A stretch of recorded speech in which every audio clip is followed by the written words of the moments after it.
अस्सलामुअलैकुम दोस्तों, welcome back to this channel सीख लो। तो आज की वीडियो के अंदर हम लोग देखने वाले हैं लिस्ट के बारे में। तो बेसिकली 3 टाइप्स ऑफ लिस्ट हम देखने वाले हैं आज की वीडियो के अंदर। अगर आप चाहते हैं कि आपका HTML का जो डॉक्यूमेंट है, जो कि आपकी फाइनल प्रोडक्ट है, वो एक सिमेंटिक ऑर्डर के अंदर रहे और आप चाहते हैं कि वेल ऑर्गेनाइज रहे, तो आपको एक करेक्ट एलिमेंट को चूज करना पड़ता है, उस वाले टैग को चूज करना पड़ता है जो कि आपकी रिक्वायरमेंट को पूरा करता है। हम उन लिस्ट की बात करने वाले हैं जो कि मेजरली 3 तरह की लिस्ट हैं जो कि यूज की जाती हैं। ये काफी ज्यादा ट्रिकी भी हो जाता है कभी कभार कि आपको कौन सी वाली लिस्ट यूज करनी है, लेकिन अगर आज की वीडियो को आप लोग पूरा देख लेते हैं तो मैं भाई गारंटी देता हूं कि you will be able to choose a list. सबसे पहली लिस्ट जो मैं आपको बताने वाला हूं, ये मैंने आपको पहले भी एक लेक्चर के अंदर बताया जिसके अंदर हमने नेस्टिंग देखी थी। बेसिकली तब मैंने इसलिए बताया था क्योंकि मैं चाहता था कि थोड़ा बहुत आपको इंट्रोडक्शन हो जाए लिस्ट के बारे में, और दूसरा नेस्टिंग के अंदर भी जो लिस्ट है वो एक सबसे अच्छी एग्जांपल है। अगर आप नेस्टिंग को समझाना चाहते हैं तो तब वाली लिस्ट को ही रिपीट करते हैं और इसके अंदर दोबारा आप लोगों की रिवीजन भी हो जाएगी, आप लोग जो अपना रिवाइज भी कर सकेंगे।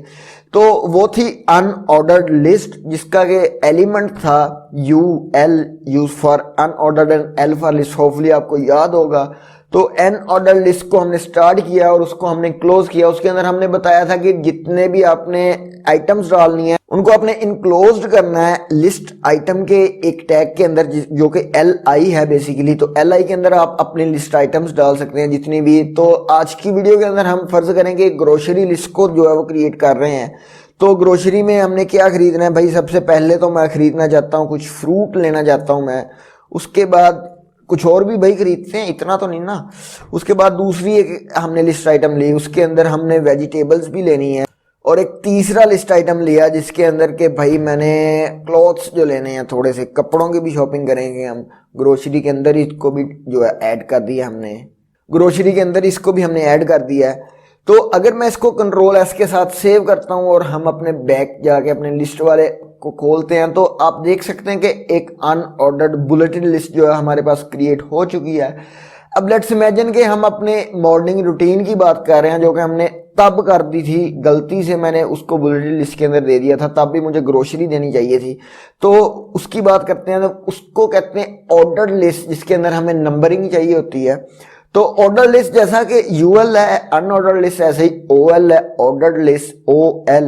इसको क्रिएट करते हैं, हमारी मॉर्निंग रूटीन है। तो मॉर्निंग रूटीन के अंदर सबसे पहला लिस्ट आइटम वैसे ही क्रिएट करना है। सबसे पहला लिस्ट आइटम है वेकअप। आपने भाई उठना है, वेकअप होने के बाद भाई वेकअप हो गए, उसके बाद हमने क्या करना है? उठ गए भाई। उसके बाद हमने क्या करना है? दूसरा लिस्ट आइटम लेना है और टीथ ब्रश करने हैं भाई।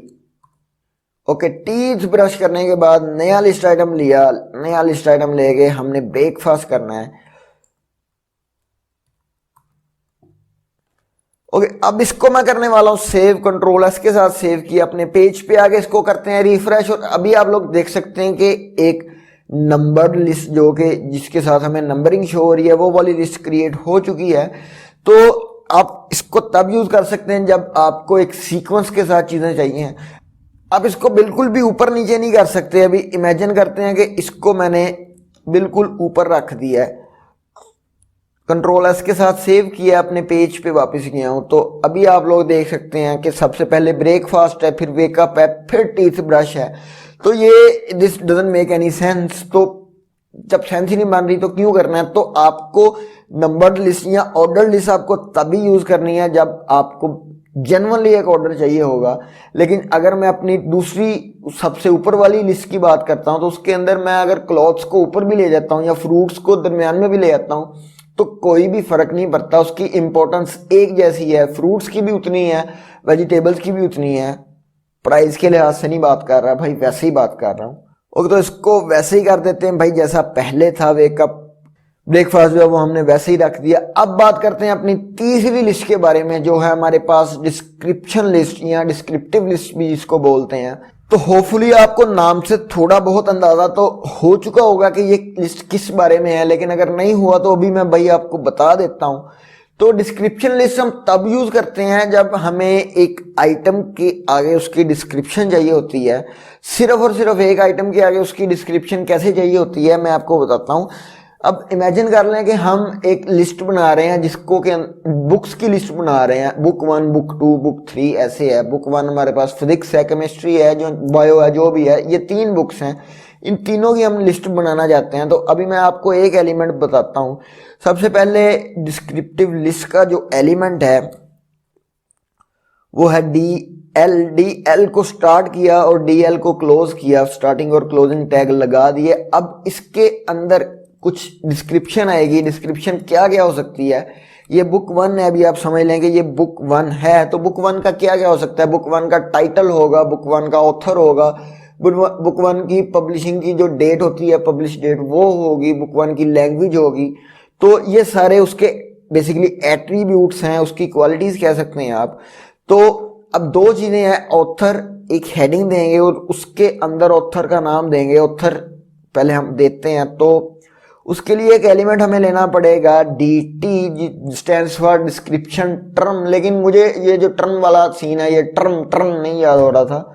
तो जब मैंने इसको याद किया था तो मैंने इसको एज अ टाइटल यूज किया था कि ये डिस्क्रिप्शन टाइटल है। तो आपको जैसा इजी लगता है वैसा कर सकते हैं। बेसिकली डिस्क्रिप्शन टर्म है ये। तो सबसे पहली मैंने क्या बताई, ऑथर। यहाँ सबसे पहले बल्कि हम बुक का टाइटल देखते हैं कि बुक है कौन सी। बुक टाइटल अब कौन सा है? अब इसका हमने आंसर भी लिखना है। तो इसको क्या है कि इसके आगे मैंने कॉलम लगा दी है ताकि एक देखने में अच्छी लुक लगेगी। तो अब हमने डी देना है जो कि डिस्क्रिप्शन ही है। डिस्क्रिप्शन जैसे भी आप देख सकते हैं, है ये डिस्क्रिप्शन ही, ठीक है। तो बुक के टाइटल का क्या नाम है भाई? बायोलॉजी है। हम बायोलॉजी की बात कर रहे हैं जो कि हमने कभी नहीं की, हमने पढ़ी नहीं है बायोलॉजी। तो बायोलॉजी है भाई 10th ग्रेड की, क्योंकि 10th में शायद हमने पढ़ी थी। ओहो, तो 10th की हमने बात कर दी, ठीक है। अब दूसरा उसका जो एट्रीब्यूट है वो हो सकता है उसका ऑथर। तो डी दे के डी को क्लोज किया और यहां पे दिया ऑथर को देने के बाद उसका हमने डिस्क्रिप्शन डी देनी है। तो डी दे के इसका हमने नाम लिख दिया। बायोलॉजी किसने लिखी है पता नहीं, मैं तो अपना नाम लिखूंगा भाई यहाँ पे। ओके, तो इसको अभी मैंने इतने ही एट्रीब्यूट दिए हैं। इसको आप सेव करवाने के बाद जब अपने पेज पे जाते हैं और यहाँ पे जाके इसको करते हैं रिफ्रेश, तो यहाँ पे आप लोग देख सकते हैं कि ये एक बुक है, एक बुक का टाइटल और एक बुक का ऑथर हमने दिया है। इसी तरह आप different books, book 1, book 2, book 3 जितनी भी हैं आप उनको यहाँ पे दे सकते हैं। उनके ऊपर एक हेडिंग बना सकते हैं, हेडिंग लेवल 1 या 2 यूज करके, बुक 1 या जो भी आपने यूज करना है। पिछले लेक्चर के अंदर आपने बेसिकली हेडिंग्स के बारे में देखा था। तो बुक 1, बुक 2, बुक 3 ऐसे आप दे सकते हैं और उसके नीचे बुक की पूरी डिटेल आप दे सकते हैं। बेसिकली इस बुक्स की बात ही नहीं कर रहे, जिधर भी आपको नीड है, जैसी भी आपको नीड है, आपने खुद सोचना है भाई कौन सी देनी है, क्या देना है। एट्रीब्यूट्स आपने खुद ही डिफाइन करने हैं। ओके, दोबारा अपने कोड को थोड़ा सा रिव्यू करते हैं। तो ये है हमारे पास सबसे पहली लिस्ट जो कि अनऑर्डर लिस्ट है, आपने पहले भी देखी थी, UL। उसके अंदर LI जो लिस्ट आइटम्स होती हैं जिनको कि हम डिफाइन करते हैं। उसके बाद दूसरी लिस्ट जहां पे हमको नंबरिंग की यूज होती है, बेसिकली UI के अंदर हम वहां पे ये UI वाली लिस्ट लेती हैं जहां पे हमें नंबरिंग या एक सीक्वेंस नहीं चाहिए, जहां पे सीक्वेंस मैटर नहीं करते, जहां पे नंबरिंग मैटर नहीं करती।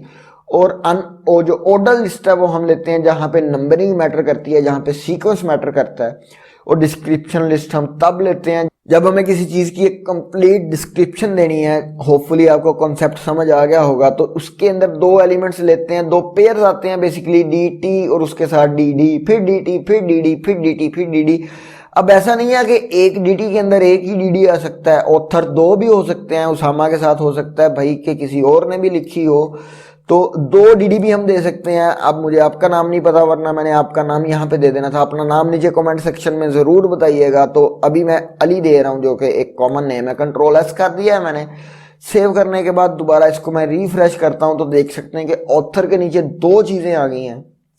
उम्मीद करता हूं आपको आज की वीडियो लगी है अच्छी। वीडियो अच्छी लगी है तो वीडियो को लाइक और चैनल को सब्सक्राइब जरूर कर देना है। अगली वीडियो के अंदर हम लोग बात करेंगे बोल्ड एंड इटैलिक की। और हाँ, पहले मैंने कभी रिक्वेस्ट नहीं की, लेकिन अब मैं आपसे भाई रिक्वेस्ट कर रहा हूं कि अगर आपने मुझे इंस्टाग्राम पे फॉलो नहीं किया तो मैं नीचे एक लिंक दे दूंगा, वहां पे जाके मुझे इंस्टाग्राम पे फॉलो कर सकते हैं। तो मिलते हैं अपनी अगली वीडियो के अंदर, तब तक के लिए अल्लाह हाफिज।